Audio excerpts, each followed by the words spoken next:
this sort of blank space in my bathroom that I wanted to transform into something beautiful.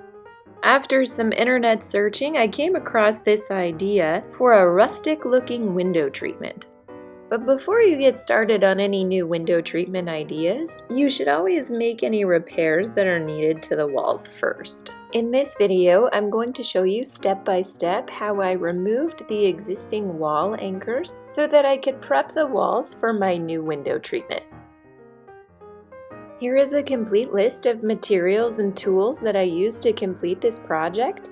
Any optional steps are going to be marked with an asterisk, and any purchases that I made will be linked for you in the video description down below. So let's get started. In this step, I'm going to show you how to remove the wall anchors with as little damage to your wall as possible.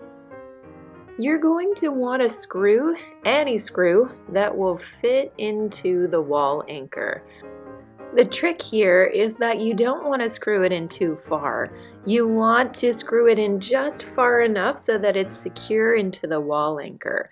Because the next thing you're going to do is grab your hammer and pull that wall anchor out. And the deeper the screw is inside of the wall anchor, the more it expands behind the wall, which causes more damage when you take it out.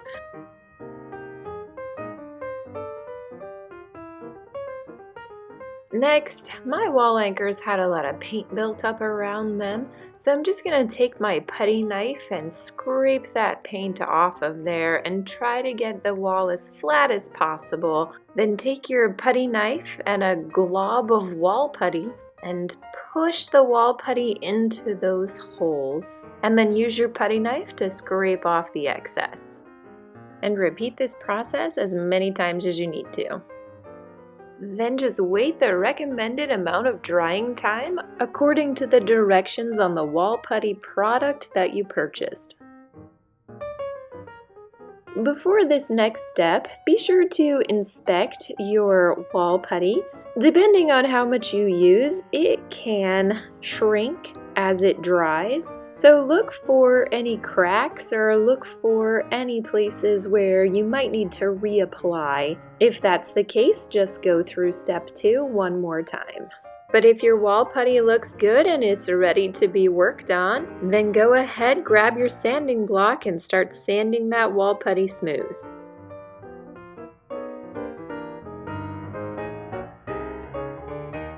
This next step is completely optional. I just want to make sure that any exposed parts of the wall match the surrounding wall. So I'm going to spray a wall texturizer onto the spots that I just recently sanded. Use of a wall texturizer will make sure that what you just sanded will blend in with the rest of your wall and make everything look really seamless. The last thing to do is get your hands on some matching paint and cover up your repair job so that everything looks nice and new, like there were never any wall anchors there to begin with. Once the paint is dry, your wall is ready for whatever new project you have in mind for the space. If you found this video helpful, please hit the like button and consider subscribing to my channel. Happy DIYing!